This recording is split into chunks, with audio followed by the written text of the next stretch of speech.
Welcome back to MMA Al Dente. I'm here to talk to you guys about the co-main event, I think. Brandon Royval versus Askar Askarov. Really awesome fight. Anytime Brandon Royval fights, it's an awesome fight. Even if he's fighting the one guy with the dominant control in the division, grappling control, meaning he could slow the fight down.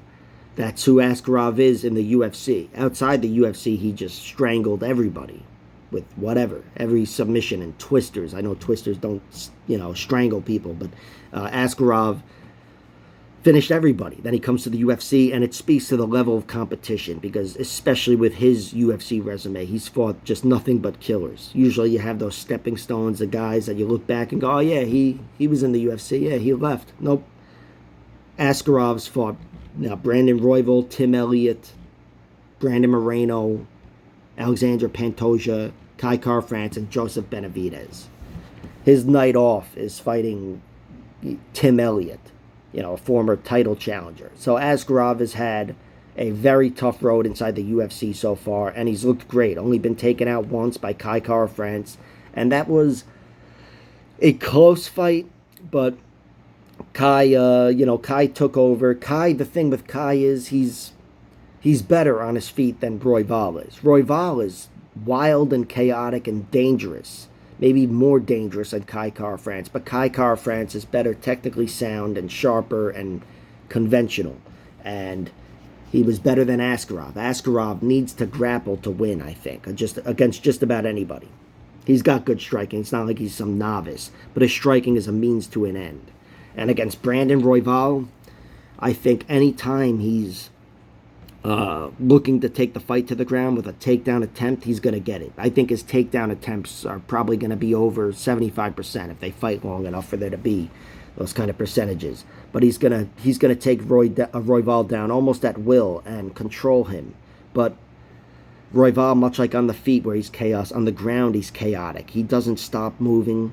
He's not a conventional fighter where I'll reclaim guard and wrap my legs. All right, we got to close guard, and now I just got to tie up his arm. No, I'll grab a toe and spin around and fucking spider web guard and whatever the fuck. And he's just always looking to move, and he uses submissions to move. He just latches onto submissions like fucking Josh Barnett, and then decides what to do with them from there. And that's dangerous for both guys.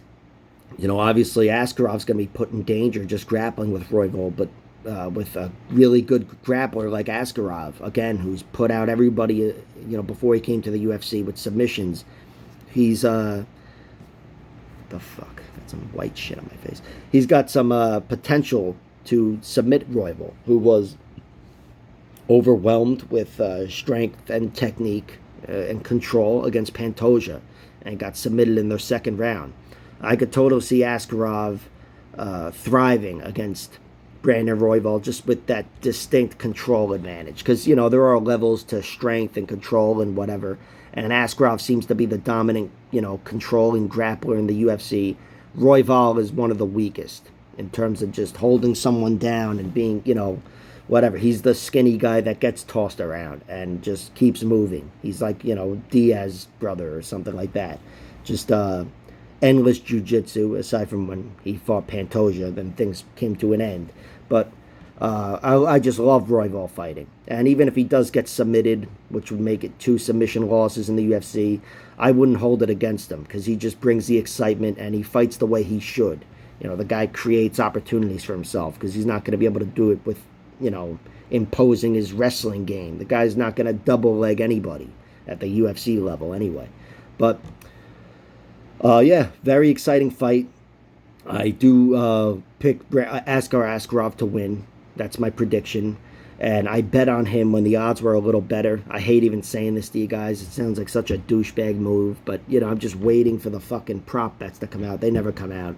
But anyway, Askarov is no longer worth it at minus 260. When he was under 200, it was worth it. Now it's not worth it, in my opinion. And it's worth it to bet on Brandon Royval. Nothing seriously, of course, because my bet is Askar Askarov wins. But Royval winning is the better value.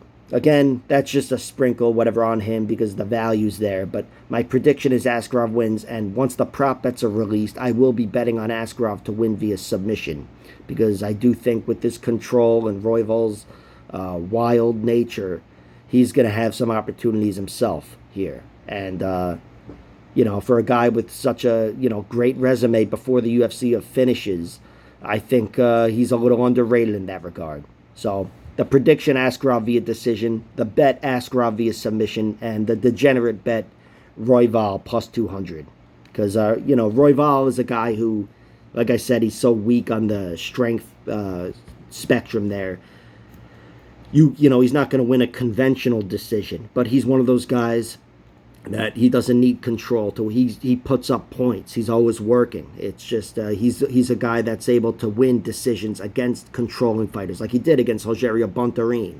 That's one of the better controlling fighters. I neglected to mention him here as I was talking about Askarov, but Bontorin is absolutely one of the better control fighters, and Royval beat him in a decision. That is absolutely a possibility here. I just think Bontorin, I don't trust him like I do Askarov. And Askarov, I haven't seen him put away. I just trust Askarov a lot more. And I think if anything would come, any sort of deviation from the conventional wisdom that he wins a decision, it'd probably be Askarov getting a submission before losing to Brandon Royval by decision or submission. All right, that was a lot of rambling, and hopefully you digested all of it. But like, share, subscribe, all that horseshit.